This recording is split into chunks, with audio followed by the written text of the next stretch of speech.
और यही चाहते थे हम लोग कि पैसे वालों की राजनीति कमजोर पड़े और काम करने वाले लोगों को मौका मिले।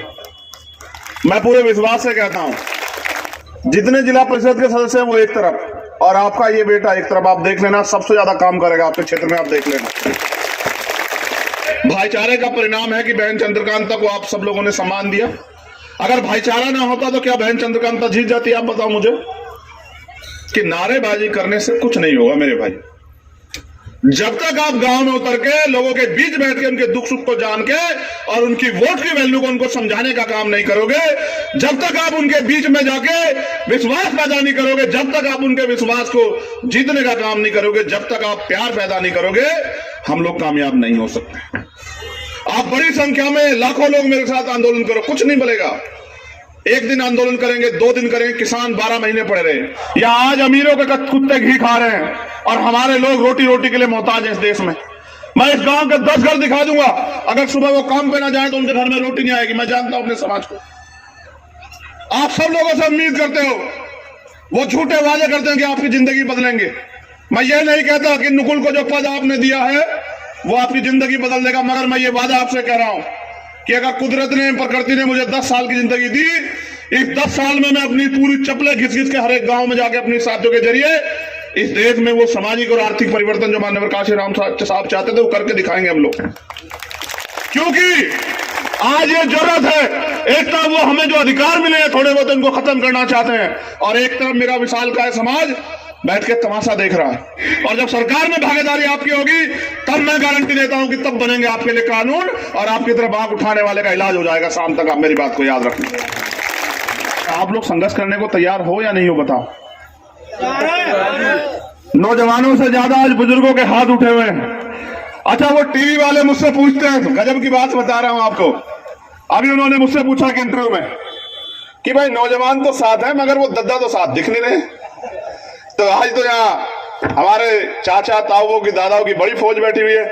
आपका आशीर्वाद मेरे साथ है या नहीं है बताओ जरा हाथ उठा के। जब किसी बहन के साथ अन्याय अत्याचार होता है मेरा दिल कांपने लग जाता है। मैं अपनी भावुकता को नहीं रोक पाता। मैं चाहता हूं ये खत्म हो जाए, लेकिन मेरे हाथ में भी आपने वो ताकत नहीं दी है।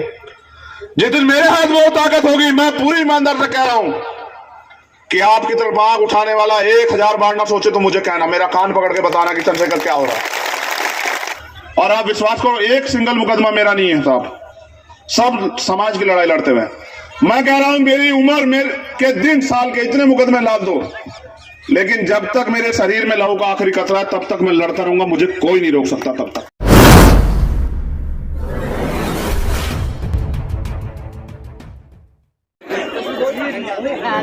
आप यहाँ बोलोगी मेरे साथ?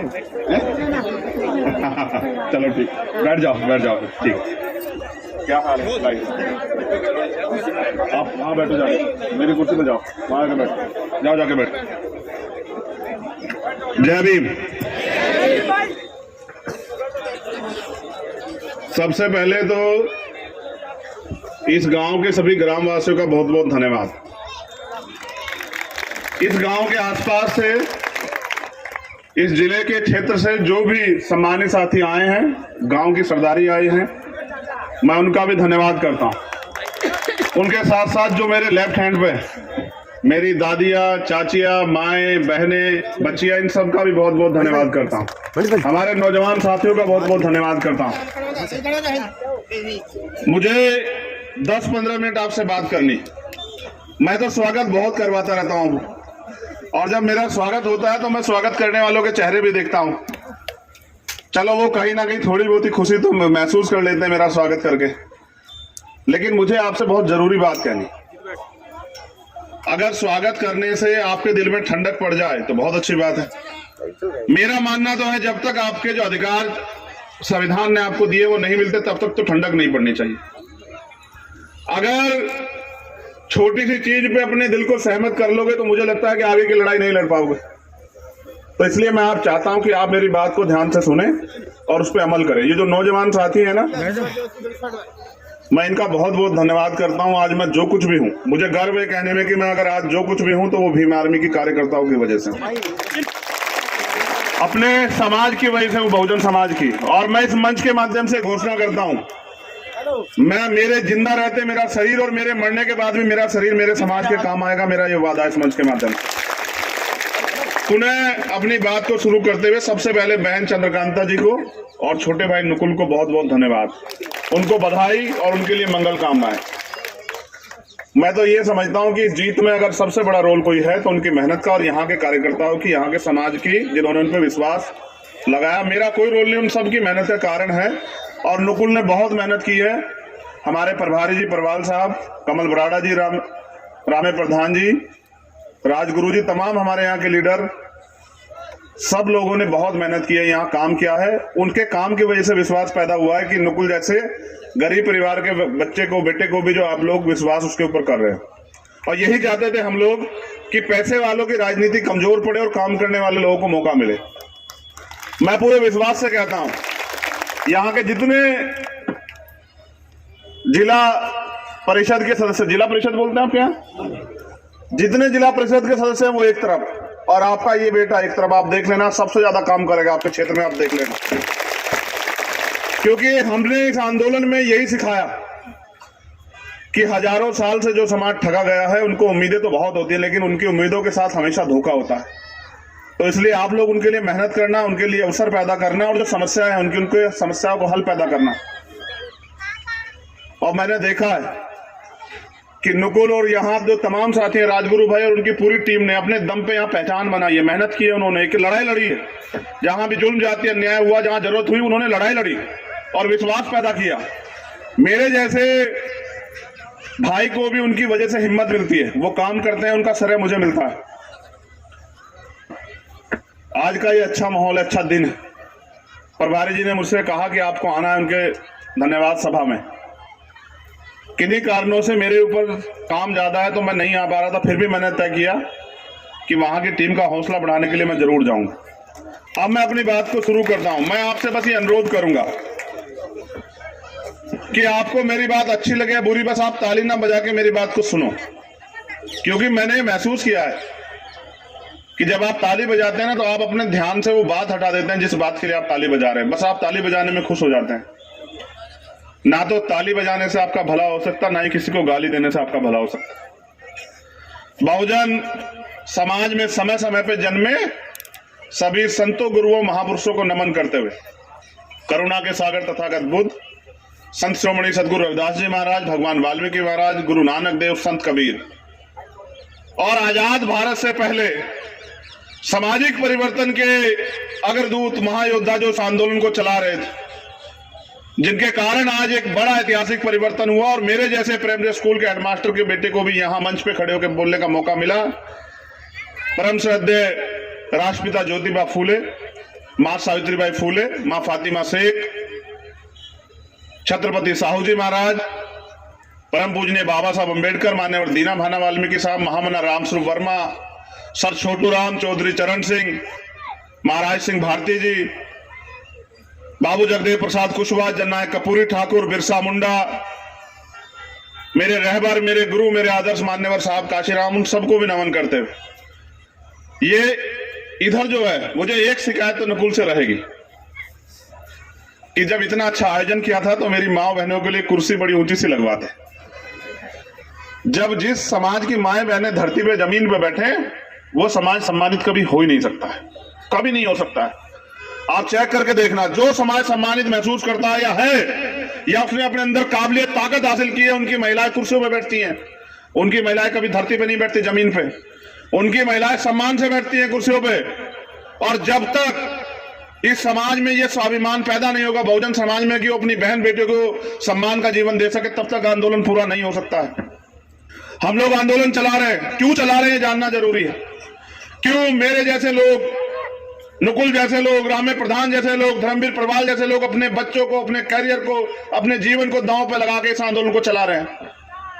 इसलिए चला रहे हैं कि आज तक जो कुछ भी हमें मिला वो मांगने से नहीं मिला, ना रोने से मिला, ना चिल्लाने से मिला। हमारे महापुरुषों ने अपने खून का बलिदान किया देश में, अपने जीवन को निछावर किया, तब हमें अधिकार मिले इस देश में। एक भी अधिकार ऐसा नहीं, पानी के पीने से लेके, पढ़ने से लेके, घूमने से लेके, हवा, खुली हवा में सांस लेने तक की आजादी के लिए, बहनों को पहनने के लिए, कपड़ों के लिए, तमाम तरह के लिए आंदोलन हुए। तब जाके इस देश में परिवर्तन आया। मैंने तो किताबों में पढ़ा, मेरी उम्र कम है, मैंने नहीं देखा कि किस तरह का अन्याय हमारे लोगों ने सहा। बनाने वालों ने इस देश में जाति व्यवस्था बनाई, जाति व्यवस्था के आधार पर ऊंच नीच बनाई। वो मानव जब जरूरत होती है अपने भाई से पहले उस व्यक्ति को याद करता है जो करीब खड़ा है दुख में, लेकिन वो भी जाति व्यवस्था की वजह से ऊंच नीच की भावना पैदा करके आपस में एकजुट नहीं है। हमारे गुरुओं महापुरुषों ने सिखाया हमें कि मन के एक समान, मानव मानव एक समान है, और हम इस बात को मानते भी हैं। लेकिन फिर भी बनाने वाले ने इस देश में जाति व्यवस्था बनाई, और उस जाति व्यवस्था को बनाने के पीछे उसका एकमात्र कारण यह था कि ये लोग आपस में बटे रहे, एकजुट ना हो। आप आज देखो, इंसान अपने घर में कुत्ता पालता है, बिल्ली पालता है, भेड़ पालता है, बकरी पालता है, गाय पालता है, उससे प्यार करता है, लेकिन अपने पड़ोस में रहने वाले उस इंसान से प्यार नहीं करता जाति व्यवस्था की वजह से। उसको लगता है ये गरीब है, कमजोर है, ये छोटी जाति का है, बड़ी जाति का, घृणा पैदा कर दिए। और इसके खिलाफ बाबा साहब अम्बेडकर, उन्होंने एक किताब लिखी एलिमिनेशन ऑफ कास्ट, जाति का विनाश, कि जाति खत्म हो जाए और हम लोग भाईचारे में बंधे और एक दूसरे के सुख दुख की लड़ाई लड़े। और देखिए, भाईचारे का परिणाम है कि बहन चंद्रकांता को आप सब लोगों ने सम्मान दिया। अगर भाईचारा ना होता तो क्या बहन चंद्रकांता जीत जाती? आप बताओ मुझे। एक जाति के आधार पर हम लोग इस देश में राजनीतिक रूप से कामयाब नहीं हो सकते। अगर हमें राजनीतिक रूप से कामयाब होना है तो अपने भाइयों को, उन लोगों को जो बिल्कुल हमारे जैसे हैं, जो इस देश के SC ST OBC और माइनॉरिटी के लोगों में भाईचारा पैदा करना होगा। और वो भाईचारा पैदा दीवार खींच के नहीं होगा, वो भाईचारा पैदा एक दूसरे के सुख दुख में खड़े होकर होगा, वो भी निस्वार्थ भाव से। जब हम स्वार्थ से किसी के साथ खड़े होंगे तो वो संबंध ज्यादा दिन नहीं चलेंगे। जब हम एक दूसरे के लिए मरने मिटने के लिए, एक दूसरे के दुख सुख को में साथ निभाने के लिए तैयार रहेंगे तो भाईचारा पैदा होगा। ऐसा ही प्रयास किया हमारे महापुरुषों ने। एक समय था कि जब इस देश में गरीबों पर जमीन नहीं होती थी, तब सर छोटूराम और बाबा साहब अम्बेडकर ने मिलकर आंदोलन चलाया और लड़े, अंग्रेजों से भी अपने अधिकारों के लिए लड़े, और फिर उस काम को पूरा किया चौधरी चरण सिंह जी ने। जब जमींदारा प्रथा खत्म हुई तब जाके लोगों के पास जमीन आई। हमें समझना पड़ेगा, हर एक महापुरुष ने अपने अपने समय में आके काम किया। अंधविश्वास पाखंडवाद के खिलाफ पेरियार रामास्वामी नायकर, पेरियार लल्ली यादव, महामना रामस्वरूप वर्मा, इतने बड़े बड़े काम करके गए सामाजिक परिवर्तन के।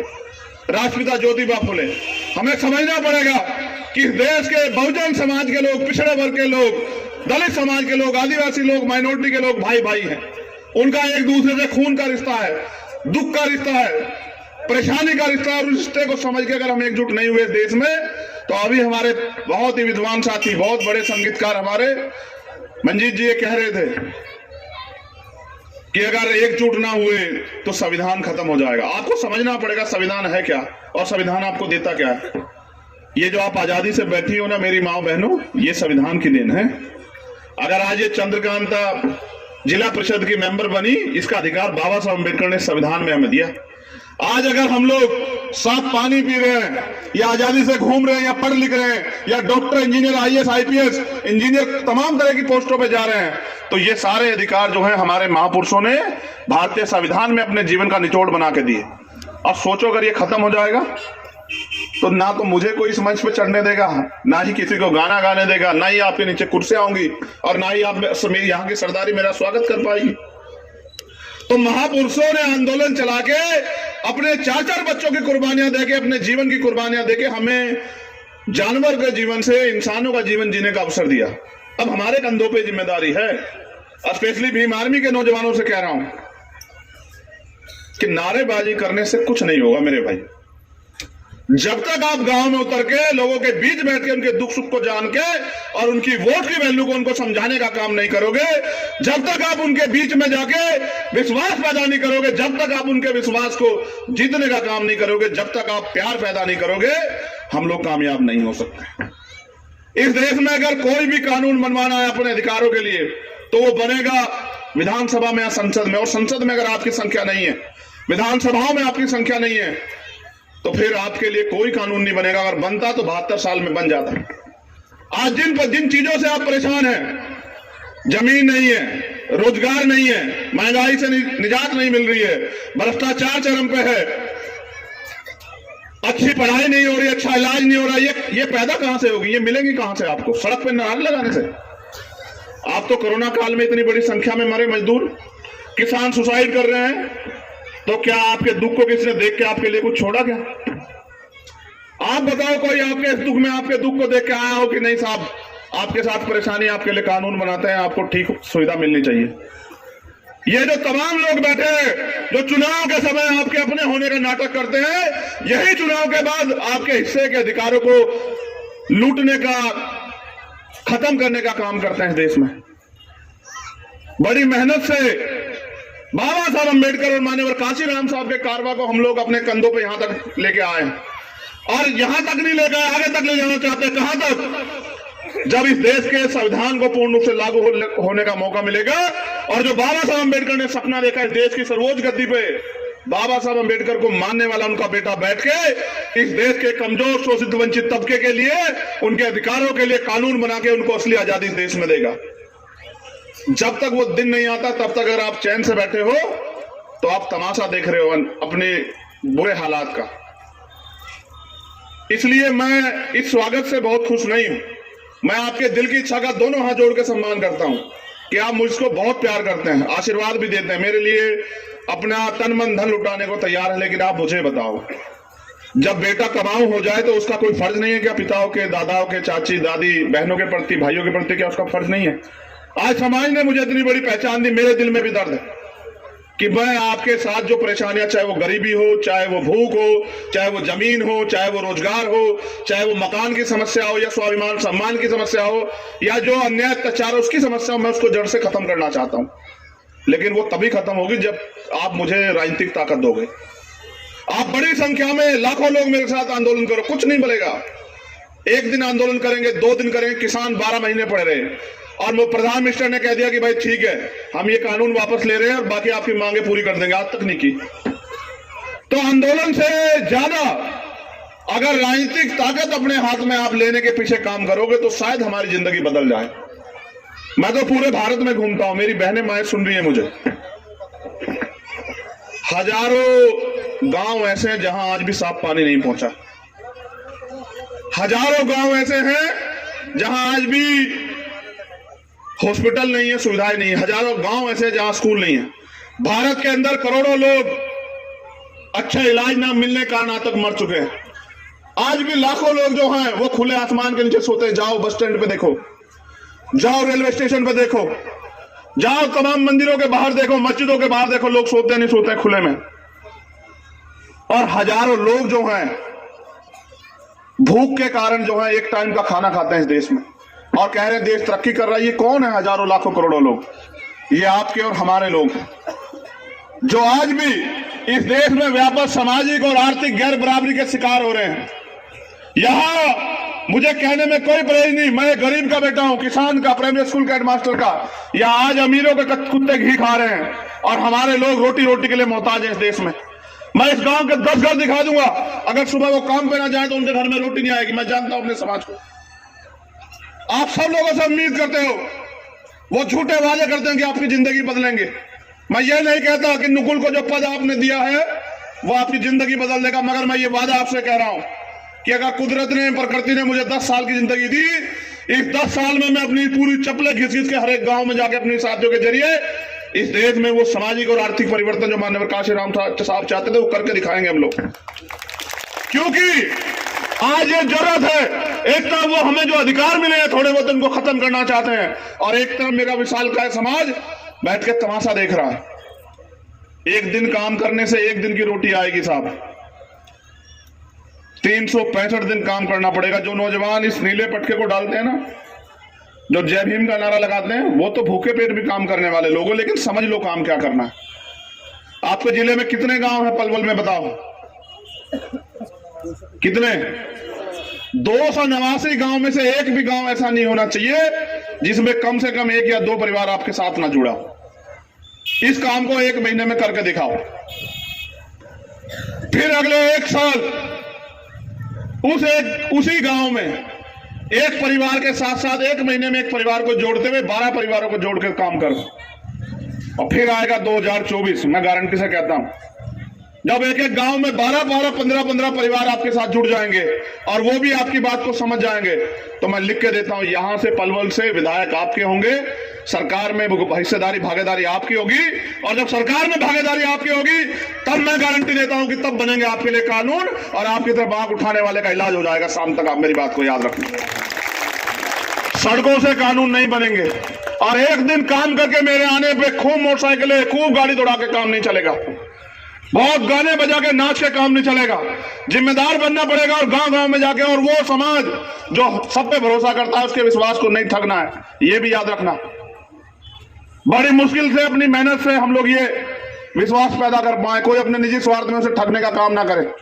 मैं यहाँ के लीडरशिप से बिल्कुल साफ तौर पर कह रहा हूं कि बड़ी मुश्किल से संघर्ष करके 16 महीने जेल काट के हमने विश्वास पैदा किया और पीठ नहीं दिखाई आज तक समाज के लोगों को। चाहे किसानों का मामला हो, चाहे सीए का मामला हो, चाहे दिल्ली में गुरु घर टूटा उसका मामला हो, चाहे कोई पूरे देश में अत्याचार हो। मैं भी राजस्थानी सीमा मिलती है बहुत करीब, और मैं भी राजस्थान के 3-4 आंदोलन करके आया, उनको भी ये समझा रहा हूं। आप सब लोगों ने देखा होगा जितेंद्र मेघवाल को मूछें रखने पर हत्या होती है। आपने देखा इंदर मेघवाल को मटकी से पानी पीने पर आजाद भारत में हत्या हो जाती है। और आपने देखा होगा ओम प्रकाश रैगर ने सुसाइड किया ये लिख के कि मेरे परिवार को न्याय दिलाना। ये सरकार न्याय देना चाहती तो कभी के न्याय दे देती है। तो तमाशा देख रहे हैं आपकी लाशों का, और आप भी तमाशा दिखा रहे हैं।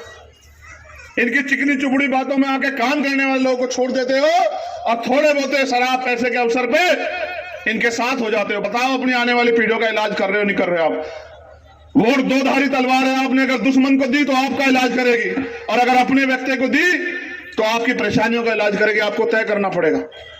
मैं तो आता रहता हूं फरीदाबाद में, मैं तो आता रहता हूं पलवल में, मैं तो घूमता रहता हूं हरियाणा में, और हमारे प्रदेश संयोजक कमल बराड़ा जी, धर्मवीर जी और यहाँ की लीडरशिप तमाम काम करती है। लेकिन मैं आपसे कह रहा हूं, क्या आप गुलामी की जिंदगी में जीना चाहते हैं या अपनी जिंदगी बदलना चाहते हैं? मुझे हाथ उठा के बताइए आप लोग। अगर बदलना चाहते हैं, ये छोटी बच्ची कोई बोली है कि बदलना चाहते हैं, उसको उम्मीद किससे है? उसको उम्मीद है आप सब लोगों से, जिनके गले में नीले पटके डले में, जो यहाँ मोटरसाइकिल से 3-3, 4 लोग बैठ के घूम रहे हैं, उनसे उम्मीद है। आखिर अकेले चंद्रशेखर से उम्मीद नहीं है भाई। वो तो तुम में भी चंद्रशेखर को देखते हैं। जब तुम नीला पटका पहन के घूमते हो उनको लगता है यही है चंद्रशेखर। तो उनकी उम्मीदों को पूरा करने के लिए संघर्ष का समय आ गया है। आप लोग संघर्ष करने को तैयार हो या नहीं हो बताओ? नौजवानों से ज्यादा आज बुजुर्गों के हाथ उठे हुए हैं। अच्छा, वो टीवी वाले मुझसे पूछते हैं, गजब की बात बता रहा हूं आपको। अभी उन्होंने मुझसे पूछा कि इंटरव्यू में कि भाई नौजवान तो साथ है मगर वो दद्दा तो साथ दिख नहीं रहे। तो आज तो यहाँ हमारे चाचा ताऊओं की, दादाओं की बड़ी फौज बैठी हुई है। आपका आशीर्वाद मेरे साथ है या नहीं है बताओ जरा हाथ उठा के। या फिर मुझे बताओ कि आपके इस खून में कोई कमी है, आपकी लड़ाई कुछ कमजोर छोड़ी हो तो बताओ। देखो, आपने सबको अवसर दिया है, बड़े बड़े पैसे वालों को, ताकतवर लोगों को। मैं आपका खून, आपसे ये अवसर मांगता हूं कि आपने सबको आजमाया। मैं रोज रोज नहीं आ सकता हूं, मेरे कंधों में आपने बहुत बड़ी जिम्मेदारी घेरी है। जब किसी बहन के साथ अन्याय अत्याचार होता है मेरा दिल कांपने लग जाता है। मैं अपनी भावुकता को नहीं रोक पाता। मैं चाहता हूं ये खत्म हो जाए, लेकिन मेरे हाथ में भी आपने वो ताकत नहीं दी है। जिस दिन मेरे हाथ में वो ताकत होगी, मैं पूरी ईमानदार से कह रहा हूं कि आपकी तरफ आग उठाने वाला 1000 बार ना सोचे तो मुझे कहना, मेरा कान पकड़ के बताना कि चंद्रशेखर क्या हो रहा है। लेकिन मैं अपने नौजवान भाइयों से भी कह रहा हूं कि पढ़ाई लिखाई करो खूब जम के, लेकिन रोजगार तो सरकार नहीं दे रही है। रोजगार कहां से मिलेगा? रोजगार तब मिलेगा जब रोजगार देने वाली आपकी ताकत बनेगी। देखो, ये लोग मेरे पीछे लगे हुए, मैं कहना नहीं चाहता था इस बात को, लेकिन आपसे कह रहा हूं, ये लोग मेरे पीछे लगे, कहीं से किस तरह आदमी फंस जाए। मैं वकील आदमी, इनसे कहां फंस रहा हूं बताओ? मैं तो इन्हें पूरी संघ की पूरी तिकड़ी को फंसा के ना फंसू, लेकिन याद रखना, क्योंकि लड़ाई बड़ी लंबी है। अगर स्वाभिमान सम्मान की जिंदगी चाहते तो कीमत चुकाने के लिए तैयार रहो। मैं यहां पैसा कमाने नहीं आया, विधायक एमपी बनने नहीं आया, कोई गाड़ी बंगला खरीदने के लिए नहीं आया, कोई फार्म हाउस बनाने के लिए नहीं आया। ये सब काम आप पूरी ईमानदार से बताना सीनियर लोग। अगर मुझे एमपी एमएलए बनने का होता तो ये आंदोलन क्यों चलाता? किसी भी दल में शामिल होकर एमपी एमएलए बन जाता। बताओ, मेरे लिए मुश्किल था क्या कोई? आप बताओ, तमाम लोग जितने बैठे हो, क्या मेरे लिए इतनी पहचान बना के एमपी एमएलए बनना मुश्किल है क्या? बताओ। किसी के भी विचारधारा के साथ खड़ा हो जाता, लेकिन मैंने बाबा साहब अम्बेडकर की विचारधारा को चुना, क्योंकि मैं ये समझता हूं कि ये जिम्मेदारी हमारी है, अपने दादा अपने पिताओं के अधूरे काम को पूरा करने की। बताओ, बेटे की जिम्मेदारी होती है नहीं होती? बताओ। अगर पिता एक मकान अधूरा बना के छोड़ गया है तो एक लायक बेटे की जिम्मेदारी है नहीं कि उस मकान को पूरा करे? बताओ। या फिर उस मकान की ईंट भी बेचते? बताओ बताओ, लायक होगा वो पूछ, जो इस मकान की ईंट बेच देगा, नालायक होगा? बताओ। ये क्योंकि घर चलाती है ना, ये सब जानते। तुमसे भी कह रहा हूं, मैं रोज रोज नहीं आ सकता, मेरी शक्ल देख लो। मैं रोज रोज, मेरे ऊपर बहुत जिम्मेदारी है। अगर कोई अन्याय हुआ तो सबसे पहले आऊंगा, लेकिन आपसे भी उम्मीद करता हूं कि अब तो अपने बेटे की तरफ नजर इनायत करो, अब तो अपने भाई को ताकत दो। अब तो सोचो, अगर आपके लिए आप लड़ने वालों को ताकत नहीं दोगे तो फिर कौन खड़ा हो पाएगा? बताओ। इतने मुकदमे लाद रखे सरकार ने मेरी पीठ पे। अभी जब मैंने एक काउंटर एफर्ट दे दिया, यूपी वाले 31 मुकदमे भेजे, और जय साहब कहा कि साहब देखो कई मुकदमे बेल तो क्रिमिनल आदमी है, और आप विश्वास करो एक सिंगल मुकदमा मेरा नहीं है साहब, सब समाज की लड़ाई लड़ते हुए। मैं कह रहा हूं मेरी उम्र मेरे के दिन साल के इतने मुकदमे ला दो, लेकिन जब तक मेरे शरीर में लहू का आखिरी कतरा है तब तक मैं लड़ता रहूंगा, मुझे कोई नहीं रोक सकता तब तक। जिस दिन नहीं रहूंगा उस दिन इस लड़ाई को आप लोग संभाल लेना, लेकिन अभी साथ दो। तो जो फोटो खिंचवाने में प्यार जताते हो ना, वो काम करने में जताओ, तब तो मुझे भी आनंद आए। कोई ऐसा एक भी नौजवान साथी नहीं जो काम करता मैं उसका नाम ना जानता हूं। एक हमारे पूर्व अध्यक्ष जी खड़े थे, अभी यहां मैं उनको देख रहा था, उधर खड़े थे। और आज जब मैं आया था, कहाँ है अध्यक्ष जी? वो पूर्व के अध्यक्ष जी, हमारे जिला अध्यक्ष जी बहुजन समाज पार्टी में थे, कहाँ है? हरदयाल जी कहाँ है? हाँ, वो वहां खड़े थे, मैंने देखा। देखो मैं बताता हूँ प्यार किसे कहते हैं। वो आज अपने बेटे के लिए गाड़ियां हटा रहे थे। वो इतना सीनियर आदमी, हमसे पुराना इतना आदमी, वो गाड़ियां हटा रहा था कि भाई रास्ता छोड़ो, हमारा नेता आ रहा है। इस प्यार की कीमत समझते हैं आप? ये पैसे में नहीं मिलता है, ये कमाया जाता है, और भीम आर्मी ने कमाया। मैं धन्यवाद देता हूं पुणे भीम आर्मी के, आजाद समाज पार्टी के कार्यकर्ताओं का, यहाँ की सरदारी का, अपनी माओ बहनों का। तुम चाहते हो नहीं चाहते गरीबी खत्म हो? अच्छा बताओ। जो अमीरों को सुविधा मिल रही है तुम्हें भी मिले, चाहते हो नहीं चाहते? बताओ। यह जो दीवारें बिना प्लस्तर की पड़ी हुई है, ये दीवारें प्लस्तर की बने, चाहती है नहीं चाहती? बताओ। बहनों को भी पढ़ने का, कामयाब होने का अवसर मिले, बताओ चाहती है नहीं चाहती हो? हाँ, आएगा वो अवसर, बाबा साहब अम्बेडकर का सपना पूरा होगा। अब मैं एक और बार उन तमाम ग्रामवासियों का जिन्होंने नुकुल भाई को हिम्मत, ताकत और अवसर दिया, बहन चंद्रकांता को, उनका धन्यवाद करता हूं। और आपसे वादा करता हूं कि अभी आपने एक आदमी को ताकत दी, आप ज्यादा आदमी को ताकत देते तो जिला पंचायत का जो परिषद का अध्यक्ष भी हमारा होता, फिर तुम सारा बजट अपने लोगों के काम में लगवा देते तत्काल। तो अभी तो आपने एक आदमी जिताया, अगली बार ज्यादा लोग जिताना। ब्लॉक समिति मेंबर भी जिताए। अच्छा, ये 3 ब्लॉक समिति मेंबर हैं। Shrimati Kajal, wife of Vicky, ward number 5 है क्या यहाँ पे? अच्छा, ये यहाँ आ जाओ। और धर्मेंद्र भाई है वार्ड नंबर 4 से, और लाला भाई है गांव सुजवाड़ी से। लाओ भाई लाओ, इनको भी माला पहनाएंगे, लाओ जल्दी लाओ।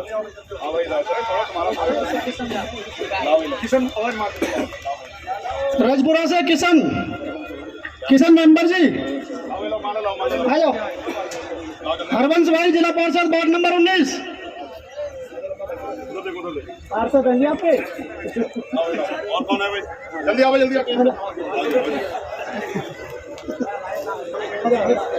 जिला पार्षद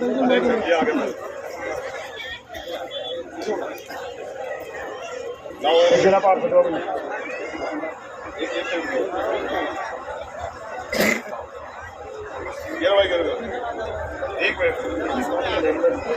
एक चीज आपने देखी बड़े कमाल की, मैंने भी देखी आज। ये सारे के सारे 90% नौजवान हैं। यानी कि अब अपने बुजुर्गों ने, अपनी माओ ने अपने बच्चों पे भरोसा करना शुरू कर लिया है। देखो अब ये अब से तैयार हो जाएंगे तो 20-30 साल 40 साल सेवा करेंगे आप लोगों की। आपको ये भी देखना है कि पेड़ आपको कैसा चाहिए, जो 2-4 साल फल दे या 20-30 साल फल दे, जिस पेड़ को आप सींच रहे हो। तो ये नौजवान लीडरशिप है, अभी वार्ड से जीती है, कल जिला परिषद से जीतेगी, फिर आने वाले कल में विधानसभा जाएगी और आपके क्षेत्रों को काम करेगी। बहुत बहुत धन्यवाद। जय भीम, जय भारत, जय संविधान, जय विज्ञान, जय लोकतंत्र। और पुणे जो है सभी ग्रामवासियों की तरफ के लिए बहुत बहुत धन्यवाद और मंगल कामनाएं।